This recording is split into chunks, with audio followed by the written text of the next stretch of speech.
Assalomu alaykum rahmatullohi va barakatuh. Do'stlar, hozir biz Fox Pipes zavodiga keldik.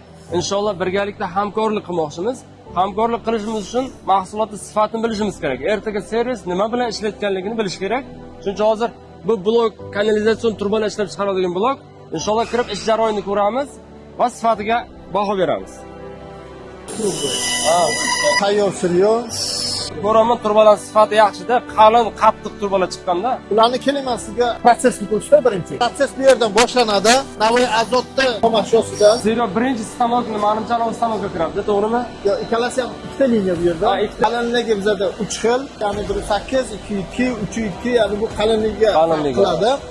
Ikkita ekstruzion liniya bir vaqt o'zida xomashiyo mikserda tayyorlagandan keyin pishirib, ya'ni sovutilgandan keyin ikkalasiga ham bir xil bunkirga keladi. Bunkirga kelgandan keyin o'zi ekstruziya uni pishirib bizga jo'natadi. Bu yerga forma tashkil bo'ladi-da, formadan keyin ma'lum temperaturada formadan o'tadi va sovutish vannasi va tayyor mahsulot keladi. Mana bu arrasi bo'lib hisoblanadi. Ha, kezadi. Kesadi, pastga chiqaradi. Pastga chiqargandan keyin to'g'ri keladida, mana bu yerda ya'ni salni qo'yadigan qismini ishlab chiqarishga mo'ljallangan belling mashina deydi ingliz tilida.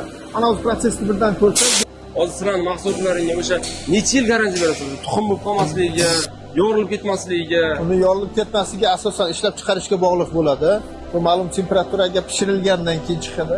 Burada mana xomashyomiz o'zimizning Navoiy azot, ya'ni O'zbekiston xomashyosi, bu suspenzionni deyiladi. Suspenzionni shundan iboratki, turba chiqqandan keyin ya'ni quvur kanalizatsiyaga bu davlenisi yo'q.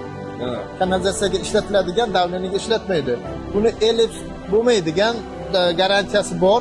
Elipsga qachon bo'ladi? Qachonki ustiga biror ko'p narsa tushsa. Birinchidan elips bo'lmaydi. Ikkinchidan bo'lganda ham qo'yib yubormaydi shu. Chunki birgalashib o'sha galovka bilan birdan bu sallikka bog'liq bo'ladi. Sallikni ham o'zlaringiz ishlab chiqarasizlarmi? Sallikni o'zingiz ishlab chiqaryapsiz. Yumshoq, zo'r chirimaydi. U eng asosiysi bu santexnik mahoratiga bog'liq bo'ladi. Aytiladiki, bu narsa san'atmi yoki vazifami? Ha, shunday.